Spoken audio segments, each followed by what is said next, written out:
Sementara itu 80 pasien positif corona dirawat di Rumah Sakit Darurat Wisma Atlet Kemayoran, sementara ratusan lainnya masih berstatus pasien dalam pemantauan.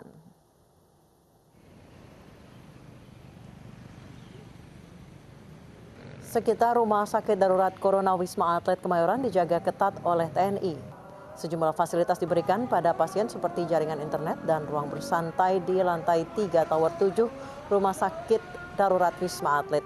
335 pasien dirawat inap, 80 orang dinyatakan positif terjangkit COVID-19, sedangkan 216 pasien rawat inap lainnya merupakan PDP dan 39 orang berstatus orang dalam pemantauan.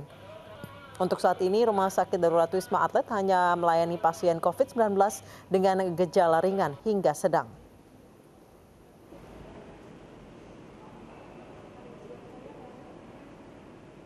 Dan pemirsa, untuk mengetahui informasi terbaru terkait perkembangan pasien corona di Rumah Sakit Darurat Corona di Wisma Atlet Kemayoran Jakarta, sudah ada rekan kami Nadia Raisa yang berada di sana. Nadia, hingga saat ini apakah ada penambahan jumlah pasien yang dirawat hingga sore hari ini? Ya, Anissa, hingga Minggu sore ini jumlah pasien yang dirawat di Rumah Sakit Darurat COVID-19 Wisma Atlet Kemayoran ini jumlahnya bertambah, yaitu sudah mencapai 389 orang, di mana dari ratusan pasien tersebut 79 diantaranya positif terjangkit COVID-19, lalu sisanya 224 orang merupakan pasien dalam pengawasan atau PDP, sedangkan 86 lainnya adalah orang dalam pemantauan atau PDP. Untuk penjagaan yang ketat juga masih dilakukan di seluruh kawasan dari rumah sakit darurat ini, terutama di area Tower 7 yang merupakan zona merah karena terdapat IGD, HCU, ICU, dan juga ruang inap pasien tentunya.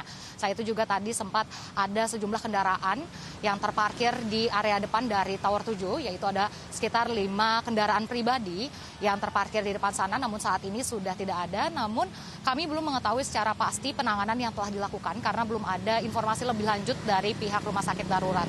Dan beberapa saat lalu juga telah datang satu ambulans yang memasuki area Tower 7 sendiri. Untuk rumah sakit darurat COVID-19 Wisma Atlet sendiri hanya menangani pasien dengan gejala ringan hingga sedang, dan jika pasien memiliki riwayat penyakit bawaan yang akan memperburuk kondisinya, maka akan dirujuk ke rumah sakit lain yang telah ditunjuk oleh pemerintah. Selain itu juga untuk PDP yang akan dirawat inap di rumah sakit darurat ini usianya minimal 15 tahun, sedangkan untuk ODP akan mendapatkan penanganan berupa opname jika usianya lebih dari 60 tahun. Saat ini juga masih tersedia 12.000 kamar di rumah sakit darurat penanganan COVID-19 ini. Dari yang sebelumnya 3.000 kamar telah dibuka di tahap pertama pembukaan rumah sakit ini. Ya, Anissa. Baik, Nadia, banyak beredar di media sosial bahwa untuk memasuki rumah sakit darurat corona ini mengantre, ambulans mengantre, mobil pribadi mengantre dan sulit untuk masuk ke rumah sakit darurat corona. Apakah benar demikian? Ya, Anissa, memang tadi menurut pantauan kami ada sejumlah kendaraan yang sempat mengantri, kira-kira hampir selama 1 jam kendaraan tersebut terparkir di area depan dari Tower 7. Selain itu juga ada satu ambulans yang beberapa saat lalu baru saja datang dan saat ini masih menunggu di depan area Tower 7 tersebut.